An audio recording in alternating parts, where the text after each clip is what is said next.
Fairy tales! Sweet, precious, adorbs little bedtime stories to tell the kiddies, right? Yeah, not so much.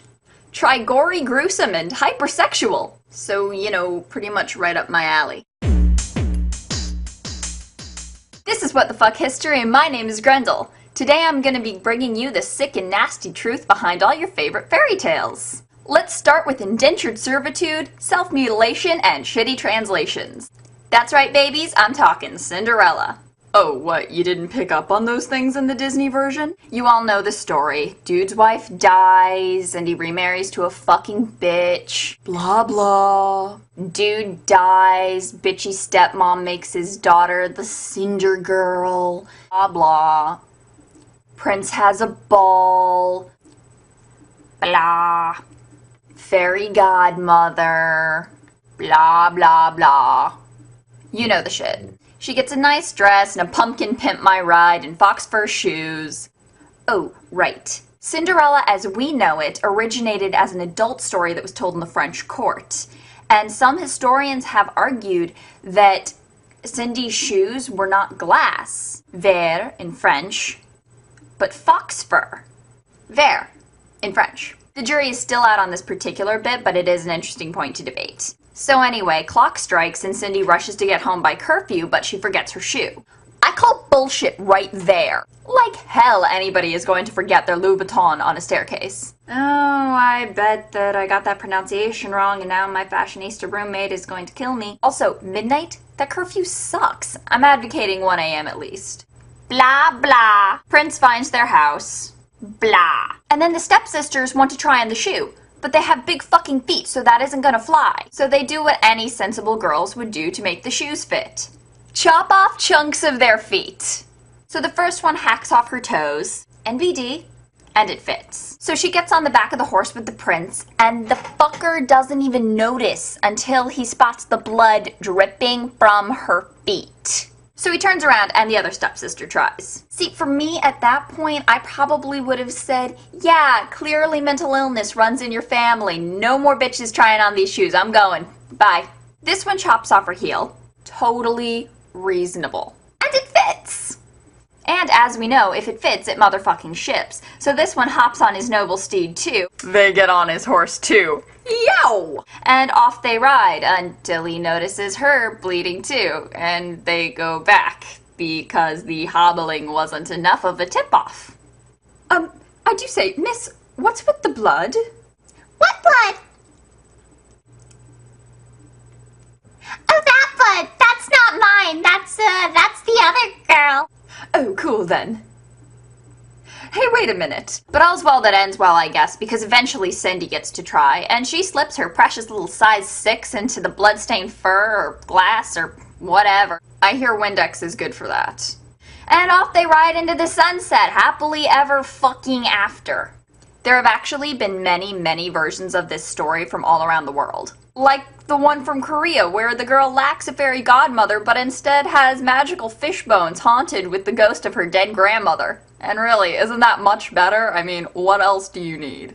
Or the really old one, which dates back to ancient Greece, in which a bird steals some hoe's shoe while she's bathing and randomly drops it in the lap of a king miles and miles away, and the king tracks down the owner of the shoe so he can marry her. That guy must have been some kind of foot fetishist. And speaking of fetishes, who likes dead girls? I know at least one prince who does. Remember Snow White, who was named when her mother was sewing and stabbed herself with a needle, and some of the blood speckled around the place, and so she's sitting in a window and she goes like, oh, I would love to have a daughter who is as red as this blood, as white as the snow outside, and as black as the ebony wood of the window pane. Because, you know, this is a completely normal desire for any expecting mother to have. That or the queen was going through some weird hippy-dippy phase at the time, and it was that or Moonbeam. Snow had a bitchy stepmother too. I'll explain why in a bit. This bitch was mad jelly of Snow White and wanted to steal all of her pretty. So instead of hitting the Ole Regenerist really hard, she just wakes up one morning and says, you know what would be awesome? Eating the liver and lungs of my dead stepkid. Not her heart, her liver and lungs. Because that would just be nasty. If you're gonna consume royal offal, don't get all vascular about it. And the Sid Squid Pedalian Loquaciousness Award goes to Grendel. Blah blah. Huntsmen, dwarves, blah. This is the part where I like to blow the minds of Princess Faye's 3-year-olds by explaining that the evil queen tried not once but 3 times to ice Snow White. The first time she looked young and tried to cut off all of Snow White's hair with too tight corset lacings. The dwarves pulled a Jack Sparrow and saved her. The second time she looks middle-aged and she tries to stab Snow's head with a poisoned comb. Dwarves saved her that time too. It was only after all this that she tried the apple. And you know what? Fuck that. Fuck Snow White.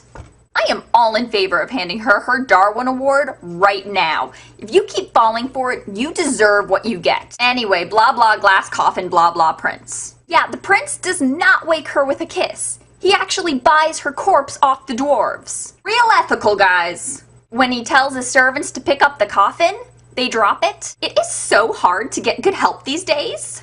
And it bangs against a rock, and it makes Snow White cough up the chunk of apple that had been lodged in her throat for 6 months.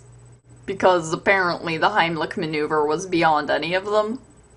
Anyway, so they go home and get married, and then they make the queen dance herself to death in red-hot iron shoes at the wedding. Revenge is a dish best served as dinner theater. Speaking of bitches that did not wake up with kisses, remember Sleeping Beauty? Like hell, a kiss woke her up. Anne Rice. You know where I'm going with this. Blah, blah, blah, blah, blah. 100 years of sleep, handsome prince shows up to wake her. Only he doesn't lean in and pucker up. Actually, he climbs right up and, hey, you know it's rape if she's not conscious, right? They make Law & Order SVU episodes about this kind of shit. So yeah, she gets sleep fucked and it knocks her up. And she gives birth.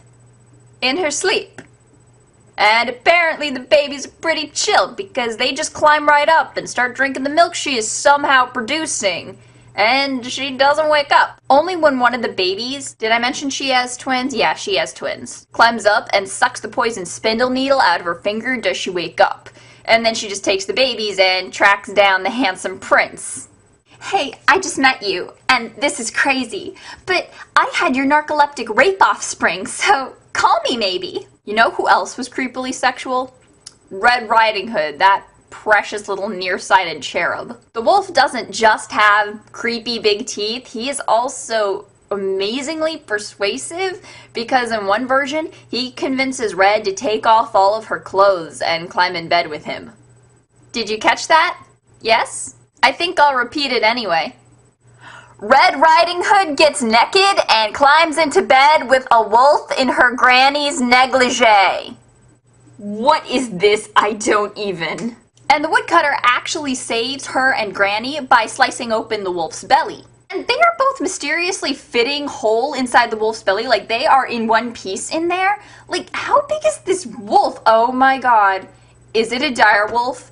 Winter is coming, motherfuckers. But slicing it open doesn't kill or even wake the wolf. What is in this fairy tale, Lunesta?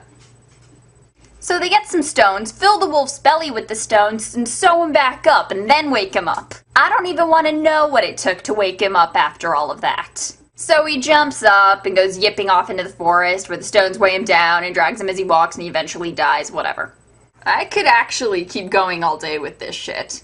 The Little Mermaid bled with every step she took and was actually supposed to murder her prince, but she pussied out and turned into sea foam. The Goose Girl. You've never heard of her, I bet, so Google it. I can't teach you fuckers everything. Stuffed an imposter bitch in a barrel lined with nails and rolled her down a hill. The girl in Seven Swans just gets screwed over in every possible way.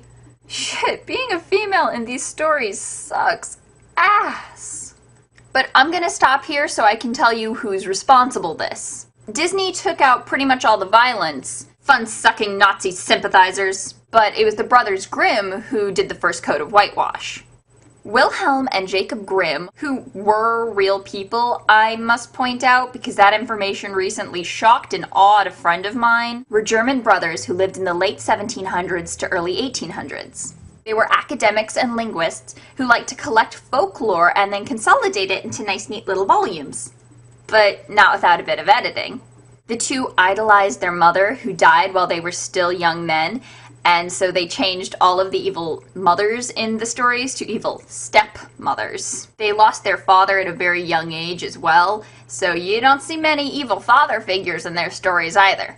They were very close, as well as the rest of their brothers and sisters who they wound up raising for the most part, and so they change all the evil siblings in the stories to, wait for it, evil step-siblings. The duo also took out most of the sexual content. They are the reason you don't know Rapunzel got knocked up and Sleeping Beauty got raped. Yay, editing! So the next time you're catching a pleasant little computer-animated fairy tale adaptation flick with your kids or your siblings or someone else's children you are being paid to supervise, keep in mind, Disney is lying to you, and the watercolor illustrated bedtime books aren't much better. Still, they're probably right, and that should probably be taken out because that shit ain't really for kids. And you can enjoy watching those irritating Cinderella sequels by imagining that bitchy Drusilla with her heels spurting blood. I know I will! This has been Grendel with What the Fuck History. Make sure to follow us on Tumblr and hit subscribe on YouTube for more foul history. Have a magical day! How to play to your strengths here on YouTube. That and more in this episode. Is there a proper way to do tags here on YouTube? That and more in today's episode.